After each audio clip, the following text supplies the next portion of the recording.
আসসালামু আলাইকুম প্রিয় ভাই ও বোনেরা, সবাই কেমন আছেন? আশা করি আল্লাহর রহমতে সবাই অনেক ভালো আছেন। আমিও আলহামদুলিল্লাহ ভালো আছি।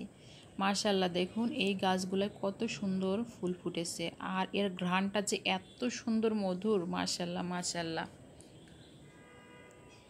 তো আমি বেশ অনেকক্ষণ আগে রান্নাঘরে গিয়েছিলাম, বেশ কিছু চাউলের আটা রুটি তৈরি করেছি। একটা মুরগি রেডি করে মুরগিটা চুলাইতে দিয়ে চুলাইতে কষাতে দিয়ে একটু শরীরটা ক্লান্তিবোধ লাগতেছিল, তাই ভাবলাম একটু ব্যালকনি থেকে ঘুরে আসি।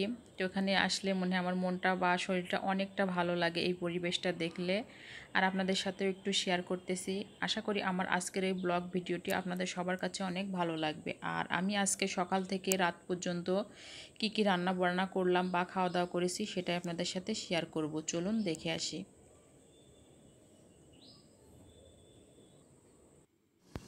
এই তো দেখুন, মাশাল্লাহ, আমি মুরগিটা কষাতে দিয়ে ব্যালকনিতে গিয়েছিলাম, অনেকটাই কষি এসেছে, আর একটু কষবে। তারপর আমি ঢাকনা দিয়ে ঢেকে দিচ্ছি।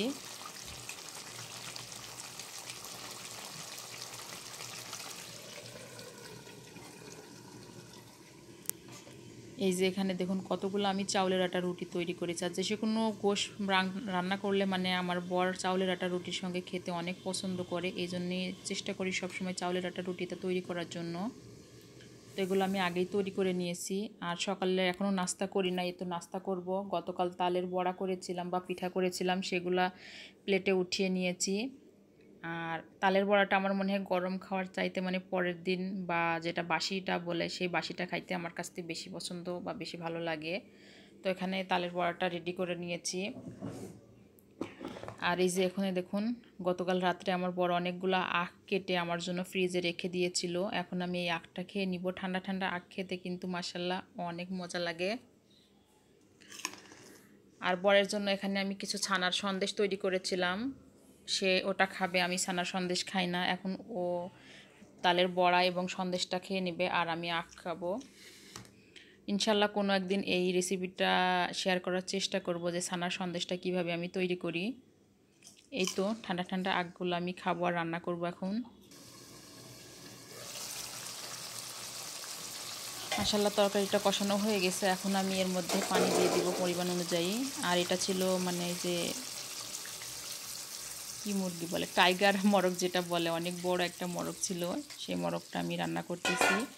তো একটু ঝোল টাইপের করব, রান্নাটা যেহেতু রুটি দিয়ে খাবো ওই জন্য আর কি।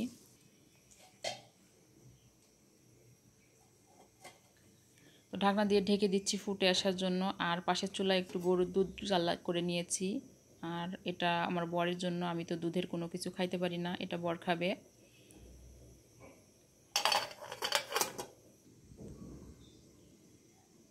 এই যে এখানে দেখুন আমি আখগুলা খেয়ে নিচ্ছি আর রান্না বান্না করতেছি।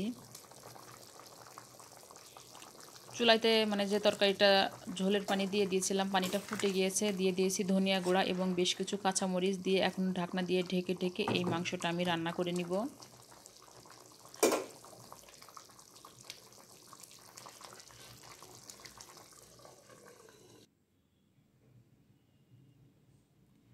মাশাল্লাহ, আমার মাংসটা রান্না করা হয়ে গেছে। এখন আমি একটু ভাজা মশলার গুঁড়া ছিটিয়ে দিয়ে এগুলাকে নামিয়ে নিব। এরপর আমি আর তেমন কোনো ভিডিও করি নাই, দুপুরে খাওয়া দাওয়া করেই একটু ঘুমাইছিলাম। তারপর আমার বর তার ডিউটিতে গেছিলো, সে আসতে আসতে প্রায় রাত 12টা 1টার দিকে আসতে, 12:30 1টার দিকে আসতে দেখি আমার জন্য খুব সুন্দর একটা কেক নিয়ে আসছে বনলতা থেকে। আর বনলতার কেকটা আমার অনেক পছন্দের, সে মাঝে মাঝে এমন কেক নিয়ে আসে, এই কেকটা খেতে অনেক টেস্ট হয়। সাথে আরও কিছু বিরিয়ানি নিয়ে আসছে, সেটাও শেয়ার করবো, আগে কেকটা দেখিয়ে দিচ্ছি আপনাদেরকে। মাশাআল্লাহ, অনেক মজাদার একটা কেক।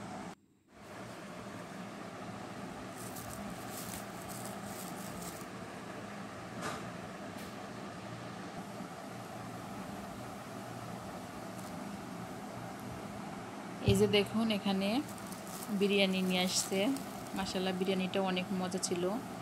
এখন বাজে রাত 1টা। এই যে ওর জন্য নিয়ে এসেছে বোরহানি, আমি বোরহানি খাই না, এই জন্য আমার জন্য 7 আপ নিয়ে আসছে। আর এখানে যে কাচ্চি সম্রাট, এই রেস্টুরেন্ট থেকে বিরিয়ানিটা নিয়ে আসছে।